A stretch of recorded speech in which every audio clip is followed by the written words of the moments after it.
नमस्कार, आप देख रहे हैं वत्स वाच और मैं हूं मुकेश वत्स। 2023 हर राशि एवं हर लगन वालों के लिए कैसा रहेगा, उस सीरीज का आज ये 10वां वीडियो है। आज के इस वीडियो में हम मकर राशि एवं मकर लगन के जातकों के विषय में बात करेंगे। कैप्रिकॉन असेंडेंट या कैप्रिकॉन मून साइन वालों की। आज के इस वीडियो में हम शनि, गुरु, राहु और केतु ये 4 स्लो मूविंग प्लैनेट्स से संबंधित फलादेश तो आपको बताएंगे ही, साथ ही गुरु चांडाल योग कब लगेगा और दूसरे इंपॉर्टेंट डेट्स कब कब आएंगे, आपके लग्न आपके राशि के स्वामी शनि कब अस्त होंगे, कब ये वक्री होंगे, इन सभी चीजों की चर्चा करेंगे।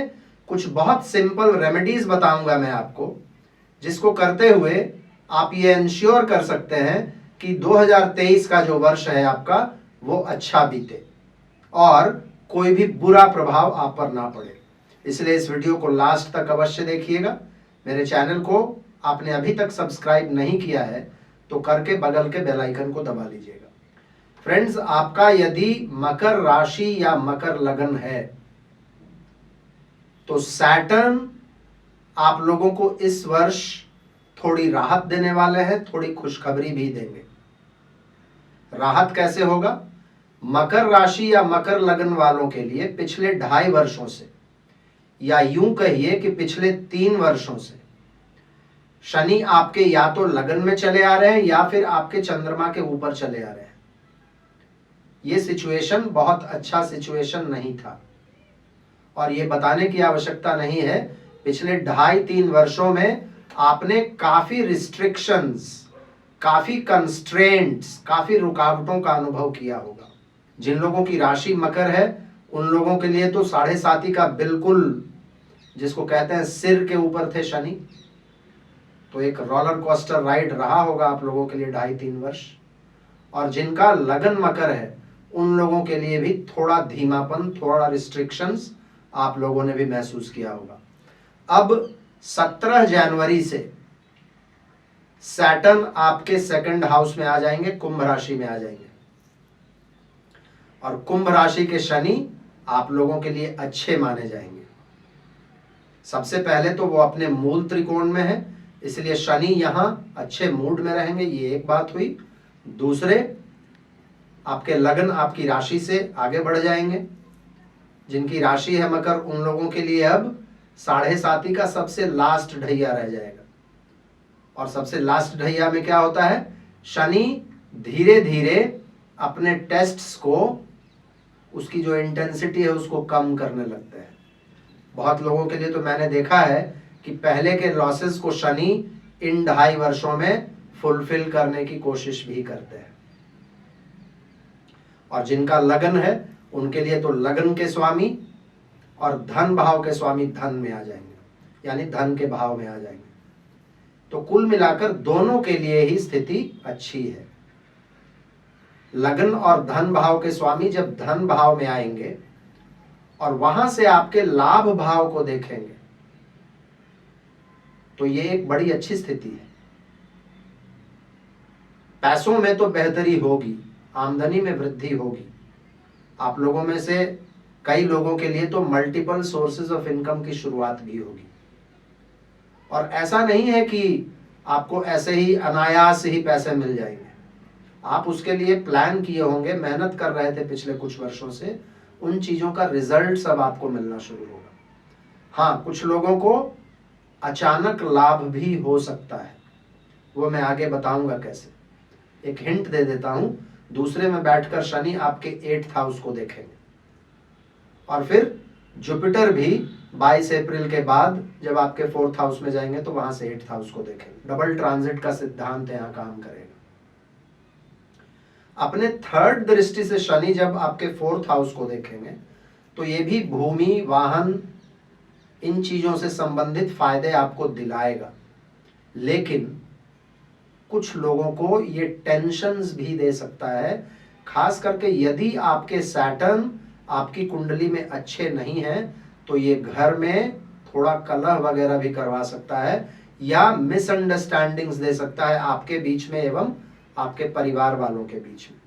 शनि याद रखिए बैठे हुए भी परिवार के भाव में ही है, सेकंड हाउस भी कुटुंब का होता है और फोर्थ हाउस आपका घर है। तो सैटर्न यदि अच्छे होंगे तब तो दिक्कत नहीं है, लेकिन कुछ लोगों की कुंडली में, जिनकी कुंडली में सैटर्न का पोजीशन बहुत अच्छा नहीं है, उनके यहाँ हो सकता है थोड़ी मिसअंडरस्टैंडिंग्स, थोड़ा क्लेश ये सैटर्न दे सकते हैं। सेकंड हाउस में सैटर्न रहेंगे तो ये कुटुंब में भी वृद्धि करवाएगा। कुछ लोगों के घरों में शादी विवाह वगैरह, कुछ मांगलिक प्रसंग, ये सब चीजें हो सकती हैं। कुछ लोगों के घर में हो सकता है चाइल्ड बर्थ हो जाए। कुटुंब की वृद्धि और कैसे होगी, इसी तरीके से होगी। तो ये सब चीजें हो सकते हैं। अपने कुटुंब के बीच में, अपने फैमिली मेंबर्स के बीच में आप सेंटर ऑफ अट्रैक्शन बनकर रहेंगे। आपकी इंपॉर्टेंस बढ़ेगी इस टाइम में, ये भी है।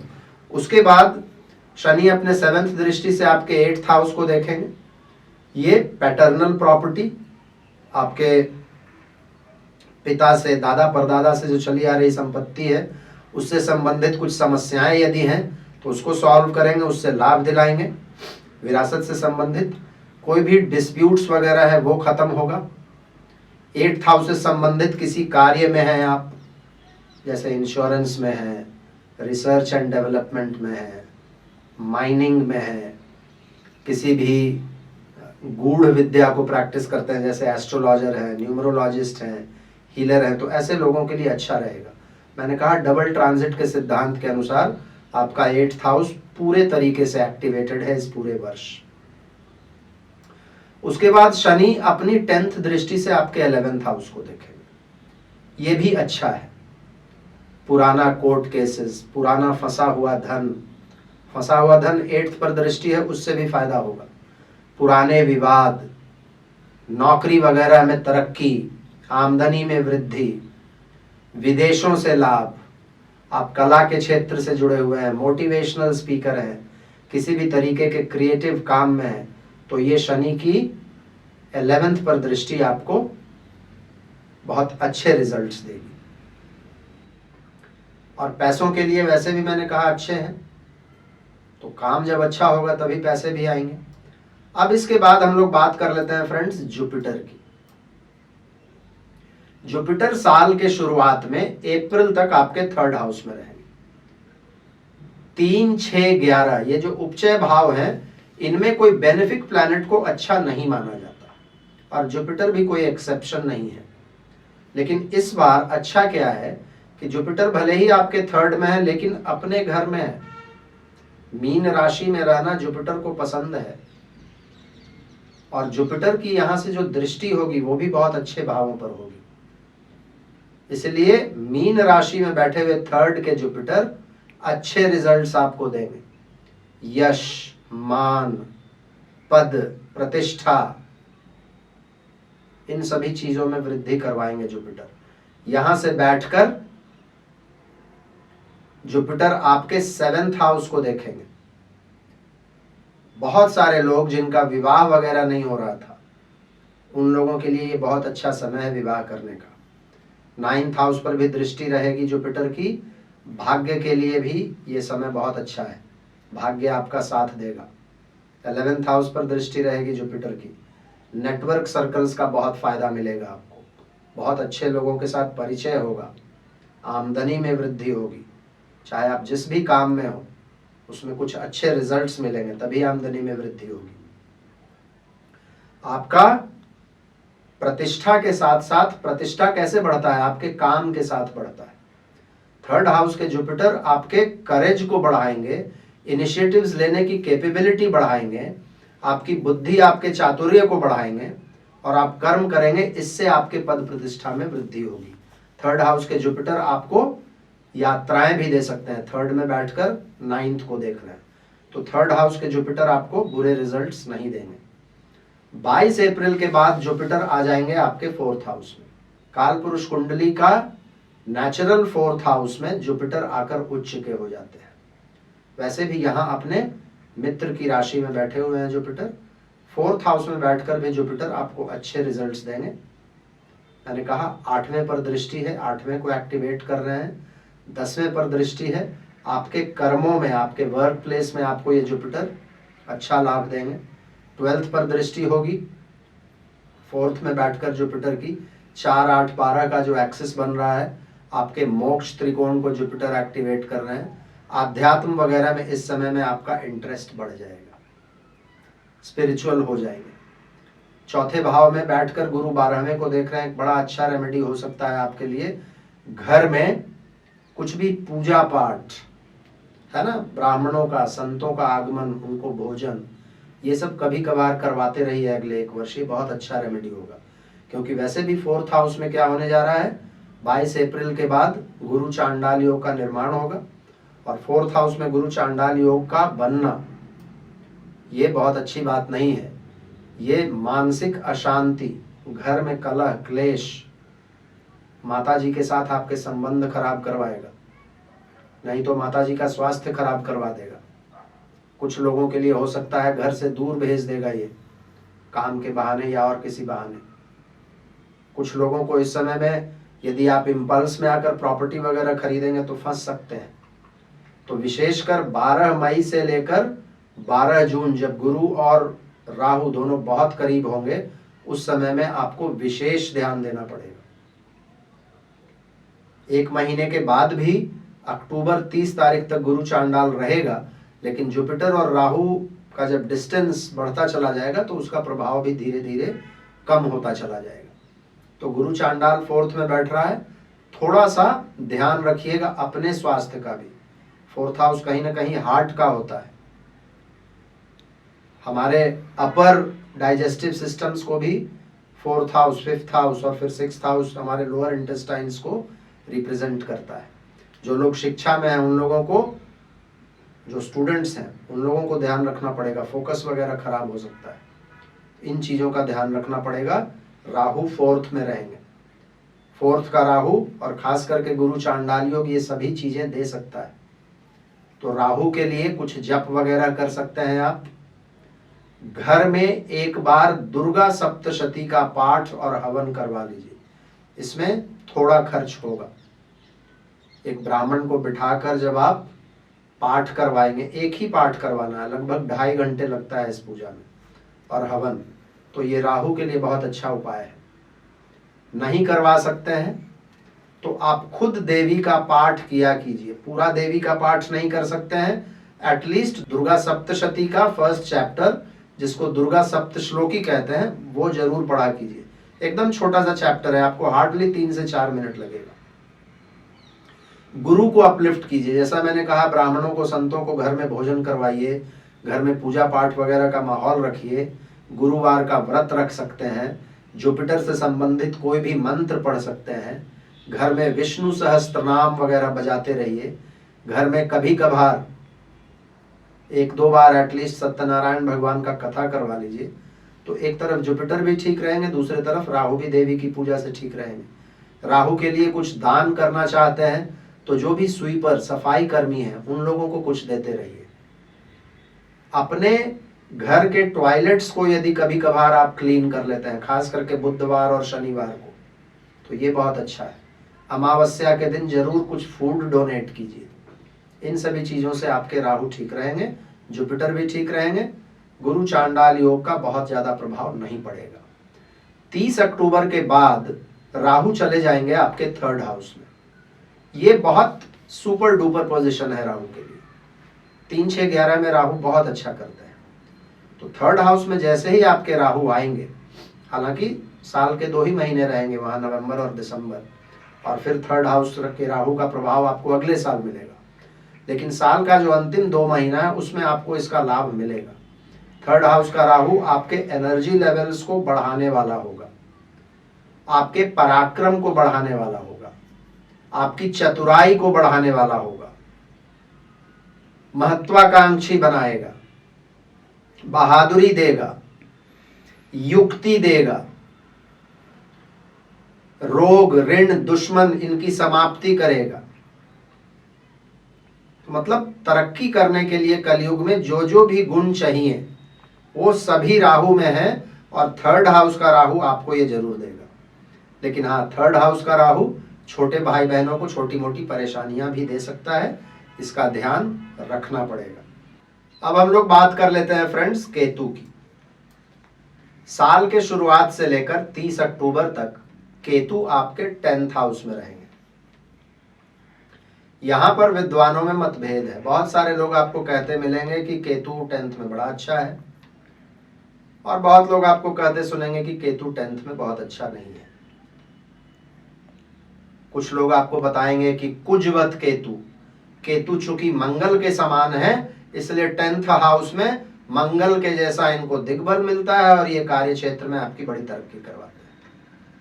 कुछ लोग बोलेंगे कि केतु जहां बैठता है उस चीज से अलग करता है, इसलिए 10th हाउस में बैठा हुआ है तो आपको काम से अलग कर देगा। हम लोग इस बहस में पढ़ते ही नहीं है। आप ये देख लीजिए केतु किसके घर में बैठा हुआ है। केतु बैठा हुआ है शुक्र के घर में, जो कि आपके योग कारक प्लैनेट है।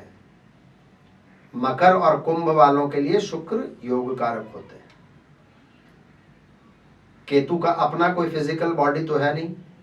जिसकी राशि में बैठते हैं उसके अनुसार फल देते हैं, जिसके नक्षत्र में बैठते हैं उसके अनुसार फल देते हैं। तो केतु शुरू में रहेंगे स्वाति में, राहु के नक्षत्र में, बुरा फल नहीं देंगे। और सबसे बड़ी बात, शुक्र के घर में बैठे हुए हैं, बुरा फल बिल्कुल भी नहीं देंगे। और उसके बाद स्वाति से पीछे चलते हुए केतु आ जाएंगे चित्रा नक्षत्र में, जो कि मंगल का नक्षत्र है। और मंगल मकर वालों के लिए कौन है? 4th और 11th लॉर्ड। तो केतु आप लोगों को बुरा रिजल्ट्स नहीं देंगे। अब मैं आप लोगों को अपना एक्सपीरियंस बताता हूं। 10th हाउस में केतु बुरा नहीं होता है फ्रेंड्स, प्रोवाइडेड कि आप अपने कार्य क्षेत्र पर एथिकल रहिए और बहुत ज्यादा इमोशनली काम मत कीजिए। इमोशनली काम करना अच्छा होता है, तन मन धन से काम करेंगे तो बढ़िया है, लेकिन इमोशनल से मेरा मतलब यहां पर यह भी है कि केतु, हम सभी लोगों को पता है ना, सिर नहीं है केतु के पास, it is a headless planet. तो केतु कई बार बिना प्लान के काम करता है, सिर्फ इमोशंस पर काम करता है। केतु के 10th हाउस में बैठने से मैंने बहुत सारी कुंडलियां देखी है। मैंने ये देखा है कि लोग इमोशंस में आकर अपने काम छोड़ देते हैं और बाद में उनको परेशानी होती है। तो 10th हाउस में केतु है तो सिर्फ एक ही चीज का ध्यान रखिएगा, ऑफिस में राजनीति वगैरह हो, कोई अननेसेसरी दबाव आए, बॉस कुछ उल्टा पुल्टा बोले, तो बस आप इमोशन में आकर और फटाफट रेजिग्नेशन मत दे दीजिए। जब तक कोई अच्छा चीज ना मिले मत छोड़िए। और वैसे भी ये सब चीजें टेम्पररी होती हैं, और राजनीति कहाँ नहीं होता है। मैंने तो देखा है राजनीति धार्मिक जगहों में भी होती है, तो वर्क प्लेस पर तो होगा ही होगा। तो सिर्फ धैर्य बनाए रखिएगा तो 10th हाउस का केतु परेशान नहीं करेगा। 30 अक्टूबर के बाद केतु आ जाएंगे आपके 9th हाउस में। 9th हाउस के केतु भी आपको मिक्स्ड मिलेगा। कई लोग बोलेंगे बहुत अच्छा है, कई लोग बोलेंगे बुरा है। लेकिन 9th हाउस धर्म के भाव में केतु मोक्षकारक प्लैनेट का आना अच्छा है। सिर्फ यहां ध्यान यही रखिएगा कि धर्म के मामले में फनाटिक मत बनिएगा, धार्मिक वाद विवाद में मत पड़िएगा, एथिकल कार्य कीजिएगा और अपने बड़े बुजुर्गों के स्वास्थ्य का ध्यान रखिएगा। तो केतु यहां पर बुरा नहीं करेंगे। 9th हाउस के केतु इनफैक्ट आपके इंट्यूशन को बढ़ाते हैं। 9th हाउस का केतु आप यदि देखिए और वो यदि सज्जन व्यक्ति है तो उसका बल्कि आशीर्वाद लेते रहना चाहिए, भले ही उसका उम्र कुछ भी हो। 9th हाउस का केतु कई बार आध्यात्म के क्षेत्र में काफी आगे ले जाता है आदमी को। लेकिन फिर भी जैसा मैंने कहा, थोड़ा बहुत आपके बुजुर्गों को परेशान कर सकते हैं ये केतु। केतु के लिए बहुत सिंपल रेमेडी है, भगवान गणेश की उपासना। आप भगवान गणेश की पूजा करते रहेंगे, केतु आपको परेशान नहीं करेगा। केतु के लिए सिंपल है, वैसे देवताओं की पूजा कीजिए जिनका ह्यूमन हेड नहीं हो, जैसे भगवान गणेश, और वैसे देवता जिनका टेल हो। केतु को भी टेल कहा जाता है ना, जैसे हनुमान जी। आप भगवान गणेश और हनुमान जी की पूजा करते रहेंगे। वैसे भी मकर वालों के लिए 7.5 का लास्ट फेज है, हनुमान जी का पूजा तो बनता ही बनता है। भगवान गणेश और हनुमान जी की पूजा करते रहिए। ये 9th का या 10th का केतु आपको बिल्कुल परेशान नहीं करेगा। गरीबों में यदि आप में सामर्थ्य है तो थोड़ा कंबल वगैरह का वितरण कर दीजिए। स्ट्रीट डॉग्स को खिलाते रहिए। केतु के लिए ये बहुत अच्छा है। अब हम लोग बात कर लेते हैं आपके राशि, आपके लग्न के लॉर्ड शनि इस वर्ष अस्त कब होंगे। लग्न का लॉर्ड या राशि का लॉर्ड जब अस्त हो तो ये बहुत इंपॉर्टेंट होता है। इस वर्ष 5 फरवरी से लेकर 10 मार्च के बीच में शनि अस्त रहेंगे। तो इस समय में यदि आपका मकर लग्न या मकर राशि है तो अपने स्वास्थ्य का ध्यान रखिएगा। स्वास्थ्य पर थोड़ा सा विशेष ध्यान रखिएगा। कोई भी इंपॉर्टेंट डिसीजन वगैरह लेने से पहले 4 बार सोचिएगा। अच्छे लोगों की राय अवश्य लीजिएगा, तभी डिसीजन लीजिएगा। सिर्फ 1 महीने का पीरियड है।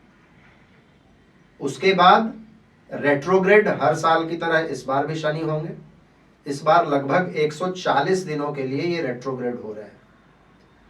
17 जून 2023, 17 जून 2023 से सैटर्न पीछे जाना शुरू करेंगे। इस बार सैटर्न सेम राशि में ही रहेंगे और 4 नवंबर को फिर से ये मार्गी हो जाएंगे। सैटर्न अपनी पिछली राशि में नहीं रहेंगे, कुंभ में ही रहेंगे। तो this time Saturn will not be a fallen planet. Shani का डिमोशन नहीं होगा, ये अच्छी बात है। लेकिन जब रेट्रोग्रेड होंगे आपके 2nd हाउस में, धन भाव में, तो अपने इनकम के सोर्सेस, कुटुंबजनों के साथ अपना रिलेशंस, अपनी वाणी, इन सभी चीज़ों पर एक दृष्टि डालने की आवश्यकता होगी। इन चीज़ों का पुनरावलोकन करने का समय होगा। और उसके बाद फिर सैटर्न जब मार्गी होंगे, उसके बाद फिर आप धीरे धीरे आपका जो कार्य है वो अनवरत रूप से फिर से चलेगा। ये था फ्रेंड्स 2023 का एक होलिस्टिक पिक्चर। आपका यदि मकर लग्न है या मकर राशि है तो कैसा रहेगा 2023। मुझे उम्मीद है आप लोगों को यह वीडियो अच्छा लगा होगा। यदि लगा हो तो और भी अपने मित्रों के बीच में, अपने फैमिली एंड फ्रेंड्स के बीच में इसको भेजिए ताकि उनको भी इसका लाभ मिल सके। अपना प्यार, अपना आशीर्वाद इसी तरीके से मुझ पर बनाए रखिए। मेरे तरफ से आप सभी को नव वर्ष की हार्दिक शुभकामनाएं। पूरे 2023 में महादेव की कृपा आप सभी लोगों पर बनी रहे। आप सभी लोग सुखी हों, स्वस्थ हों, सफल हों। इन्हीं शब्दों के साथ मैं अपनी वाणी को विराम देता हूं। फिर मिलते हैं हम लोग अगले वीडियो में। तब तक के लिए बहुत बहुत धन्यवाद। हर हर महादेव। भारत माता की जय।